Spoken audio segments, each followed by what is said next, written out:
G7 में भारत को क्यों नहीं बुलाया जा रहा है? ऐसी खबरें बहुत ही चल रही है। क्या ये सारी खबरें सही हैं? पाकिस्तान ये क्या दावा कर रहा है कि G7 में इंडिया को इनवाइट ही नहीं किया गया, जो इंडिया के लिए सबसे बुरी बात है।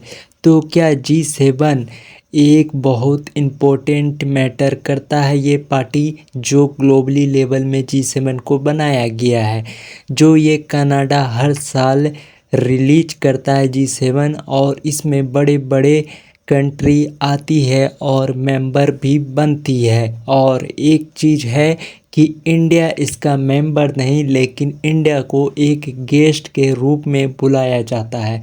तो आज आगे बात करते हैं G7 के बारे में। क्या ये सब खबरें सही चल रही है या झूठ? तो सिंपल सी बात है, G7 के बारे में बात करने में आते हैं तो G7 में इंडिया को क्या बुलाया गया या नहीं, ये सबसे बड़ा प्रश्न है। तो G7 में इंडिया को क्यों बुलाया जाए या क्यों नहीं बुलाया जाए? G7 एक इंडिया का ना ही मेंबर है ना कुछ है इसमें इंडिया का भूमिका, लेकिन इंडिया अभी फोर्थ लार्जेस्ट जीडीपी बन गया है, जिसके कारण इंडिया मैटर करता है हर कंट्री के लिए। इसलिए गेस्ट के रूप में हर कंट्री बुलाना प्रेफर करती है। लेकिन क्या G7 ने इंडिया को बुलाया? ये बहुत बड़ा प्रश्न है। लेकिन G7 अभी के टाइम में कनाडा में अलग प्रेसिडेंट बने हैं, मतलब तो इसके कारण इंडिया और कनाडा का रिलेशन अभी ठीक है। लेकिन क्या इंडिया को अगर इनवाइट नहीं किया जाता तो इंडिया को इससे क्या फ़ायदा होता, क्या घाटा होता? तो मैं बोलूँगा इसमें ना फ़ायदा है ना कुछ ही घाटा भी है, क्योंकि G7 में बुला के भी इंडिया को गेस्ट के रूप में एक सजेशन मांगा जाता है जो वर्ल्ड में कुछ यूनिक हो।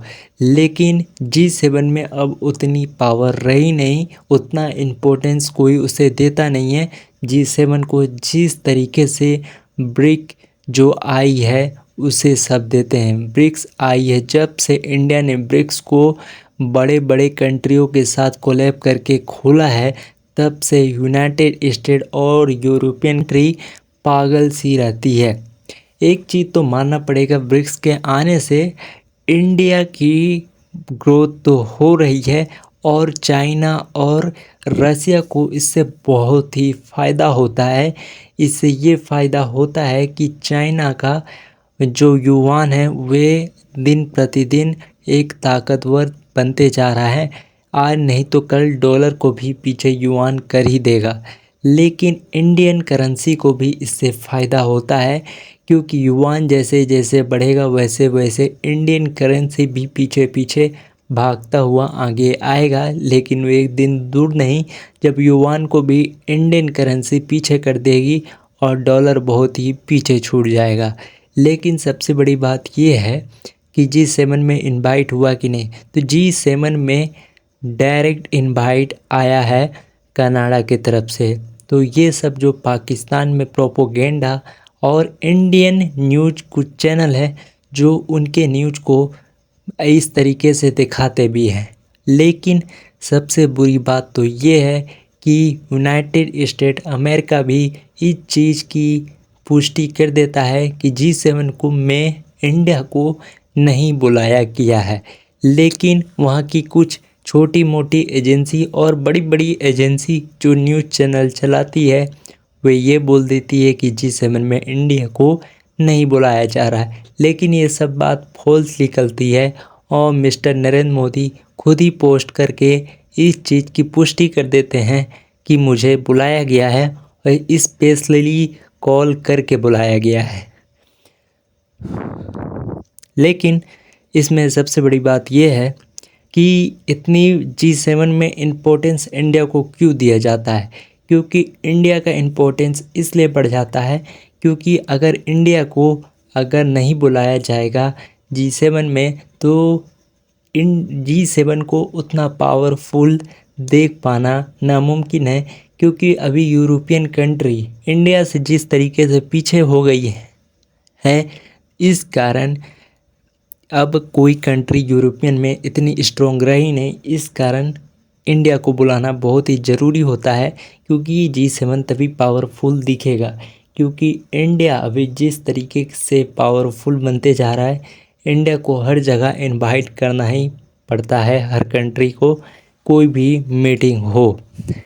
लेकिन चाइना ये जानबूझ के चाइना को और रसिया और तरह तरह की कंट्री को एक डाउन स्टेटस की तरह इंडिया को यूज किया जाता है, जिससे दुनिया को भी पता चलता है कि अगर तुम्हारे पास चाइना है तो हमारे पास इंडिया है। इस तरीके से पावरफुल दिखाने के लिए एक मेंबर बनाया जाता है, लेकिन इंडिया कभी भी प्रेफर नहीं करेगा G7 को परमानेंट मेंबर बनने के लिए, क्योंकि डॉलर और यहाँ ब्रिक्स दोनों जब कंबाइन किए हैं, कंबाइन नहीं बोलूँगा, इसे ब्रिक्स अलग हो गया है और डॉलर अलग है, तो डॉलर एक करेंसी यूनाइटेड स्टेट की जो अलग चलती है, मतलब $1 आज के समय में 85 रुपया है। उसी तरीके से ब्रिक्स भी उसी तरीके से परफॉर्म करती है, लेकिन ब्रिक्स की जिस तरीके से पावर बढ़ रही है, आज नहीं तो कल डॉलर पीछे हो जाएगा और फिर सारी कंट्री ब्रिक्स को अपनाएगी, जिसके कारण ब्लॉकचेन मतलब आपको ज़्यादा अपनी करेंसी ना देके ब्रिक्स करेंसी को लेन देन में बहुत ही आसान होगा, जिसके कारण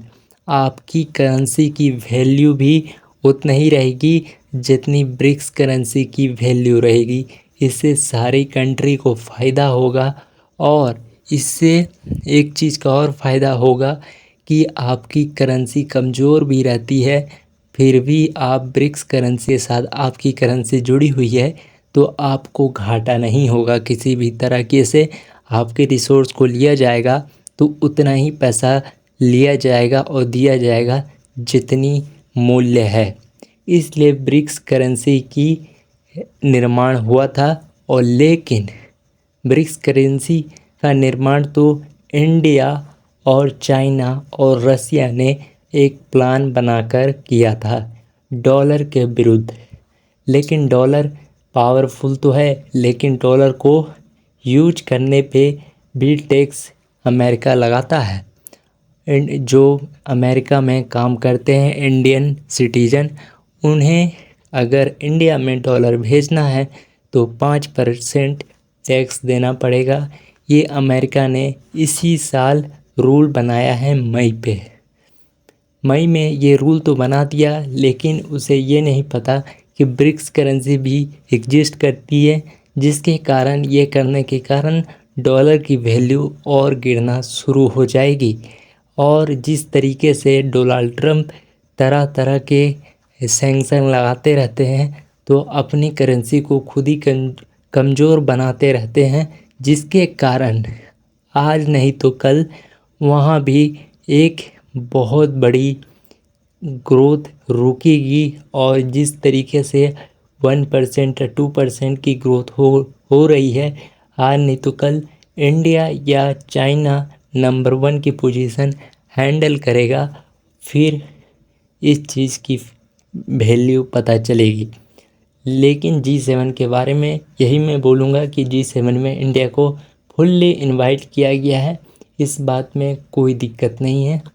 तो इसी तरीके से इन्फॉर्मेशन बढ़िया लगा तो वीडियो को लाइक ज़रूर कीजिएगा, और इसी तरह की एक पॉलिटिकल न्यूज़ जो ग्लोबली चलती है और इंडिया के बीच रहती है, वे इस चैनल में आते रहेगा।